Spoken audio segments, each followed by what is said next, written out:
So yeah, and it kind of grew from there, and realizing we were not really going to get any joy with the formal publishing route, we went to do the self-published route. Um, and what kind of a headache that turned out to be. I remember reading years ago, somebody said the easiest part of getting a book out is writing the book. The hardest part is getting it made and getting rid of it. I don't know whether you would agree as yourself. The writing it's the easy part, and actually, I completely agree with that. I mean, writing it is my good place. It's my happy place. If I am sat writing, then it's my most relaxed. My quality of life is high. It's a good place to be. The getting rid of it and the getting it made is a little bit more difficult. And it seemed that each stage of the process was a new learning curve. Um, who do we get it to edit it? Who do we get to publish it? How do we do it? Do we go for cheap people? Do we go for expensive people? How long does it take? And all these kind of things. I eventually found an editor who's a fantastic lady from Chester called Leslie Jones. Um, and we must have contacted about 10 different editors.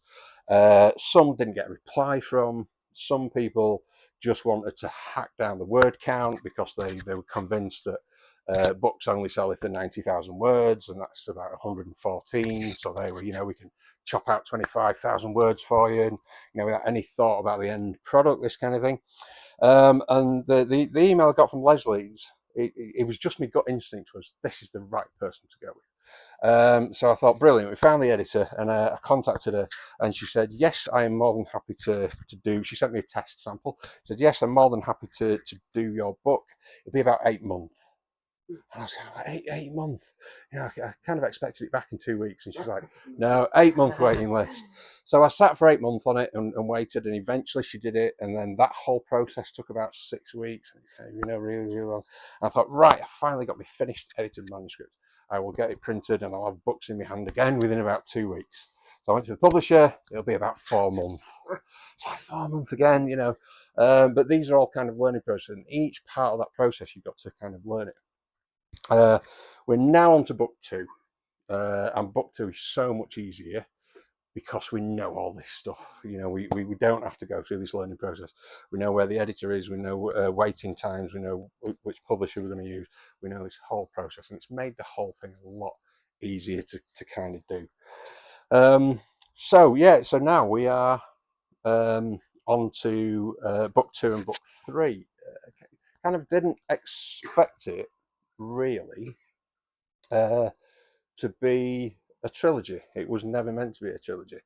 And I found when I got to the end of writing book one, I found myself thinking, I was just walking around, there's more that these characters are going to do, and they kind of infested my life a little bit.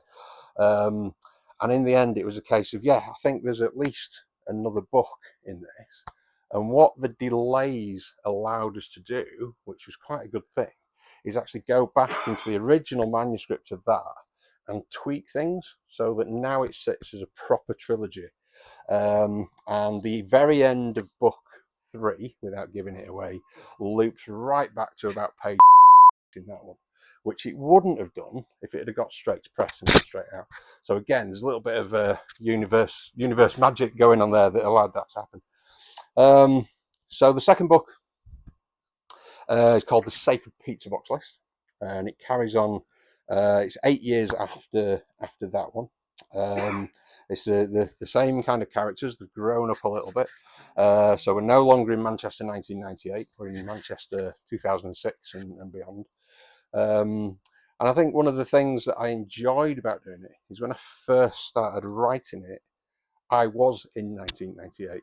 The original manuscript, I was working in Manchester in 1998. And going back to it 30 years later, you forget how the world has moved on.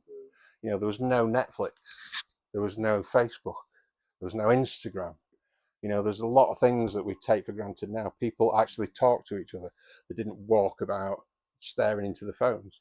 Me and my wife went to Manchester about 4 weeks ago, to go to the cinema, and we were parked at traffic lights.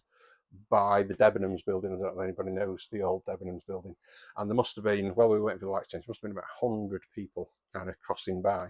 And every single one of them was, in the phones. And I remember, thinking back to 1998, there was none of that. We worked in the record shop. People would come in and talk to you, a bit like we've been in here and stuff. So it was nice to get that level of nostalgia back. Phones were rubbish. All they did is text, and you couldn't do your banking on it and watch all this kind of stuff. And life just seemed a bit simpler. So it was nice to go back to that.